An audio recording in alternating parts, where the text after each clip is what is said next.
Chris Carson, fantasy stud, fantasy superstar over the past few seasons, has officially retired, unfortunately, due to a neck injury. Very productive running back in the NFL, and it's a shame to see him go. This reminds me of David Wilson of the New York Giants. Certainly, like, there's some people that may have had flyers on him or expectations for him to come back this season and be a late round still potentially, but it doesn't appear that's going to happen. So now we have to pivot what our thinking of what the Seattle backfield is. Currently at the top of the depth chart is Rashaad Penny, and Rashaad Penny had a really nice end to last season. He was almost of a running back one caliber latter half of last season, and a great waiver wire ad if you were able to pick him up. But the Seahawks still drafted another running back this year. They drafted Kenneth Walker out of Michigan State. Walker was an absolute stud out of the Big Ten.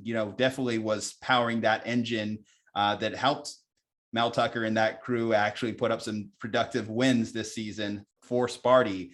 What do you think of this backfield now that Chris Carson is gone? What do you think of Chris Carson's career coming to an end? I mean, it's very sad to see. I mean, like you said, for a guy who was a 7th round draft pick, Chris Carson was very, very talented. And, like you said, he probably won people some leagues. I know he won a guy in my fantasy league, our league. So, I mean, he was definitely a key factor. I'm sure he had a good long talk with his doctor, with the team, with the staff, with Pete Carroll, I'm sure as well, about what he should do. And it's just one of those decisions where you just have to retire because it's a neck injury. You don't want to go back out there.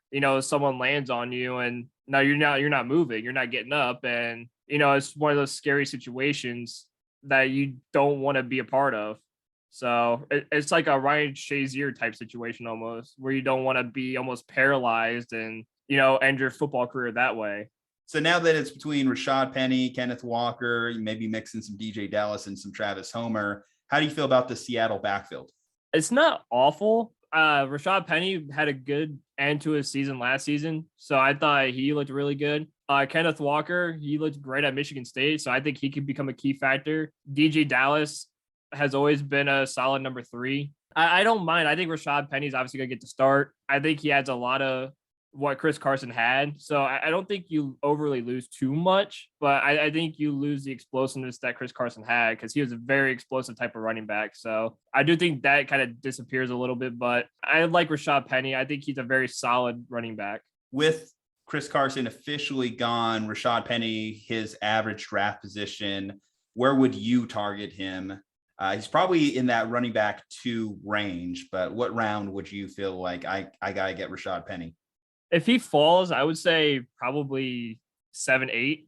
He's not going to fall 7-8. Well, fair, but so you're saying you don't want Rashaad Penny? Me personally, I don't want Rashaad Penny. I mean, I have the guys that I like, but I like Rashaad Penny. Don't get me wrong. I think he's a fantastic player, but just not for my specific team. But if you're targeting him 7th, 8th round, why specifically would you not want Rashaad Penny on your team?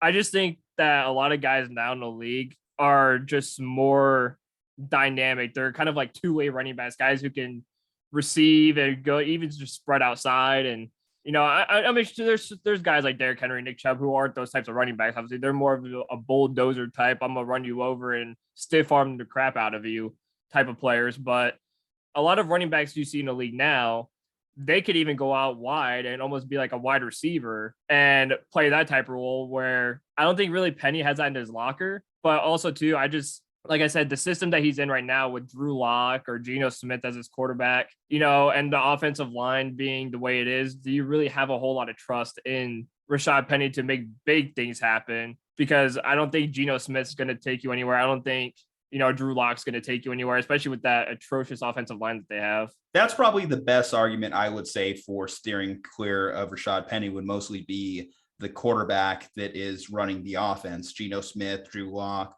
We don't know what you're going to get out of these guys except our history of seeing them in past seasons when they were underproductive. And when we think about a bad passing game, usually that puts a lot of onus on the running game to pick up the slack.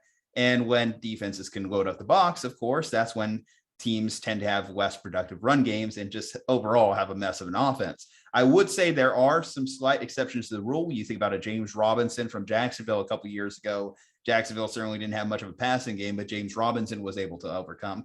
Rashaad Penny does have the talent. Obviously, he was a first round draft pick for a reason, and many people still hammer Pete Carroll to this day that he was a first round draft pick. But the fact that we saw flashes of it last year makes me think that Rashad Penny is going to be worth his third, fourth round value in which he's taken in most drafts. Agreed, if there are some running backs that have slightly better situations than Rashad, I might pass in favor of them. But certainly if I need a running back along that range, I think Rashad Penny, I feel comfortable sliding into my running back 2, running back 3 role. But guys, let us know in the comments below. Rashad Penny, is that someone that you are targeting? Are you looking elsewhere? Are you taking a chance on the rookie, Kenneth Walker? Maybe get him in a later round. Like to know your thoughts in the comments. And also, of course, give a shout out to Chris Carson. Great career, short-lived career, but it's the NFL. 3-year lifespans, right? That's kind of just the name of the business. So Chris Carson, big love. Take care in this next chapter in your life. From Juju Talk Sports and Andrew Hagenbaugh, we will see you next time.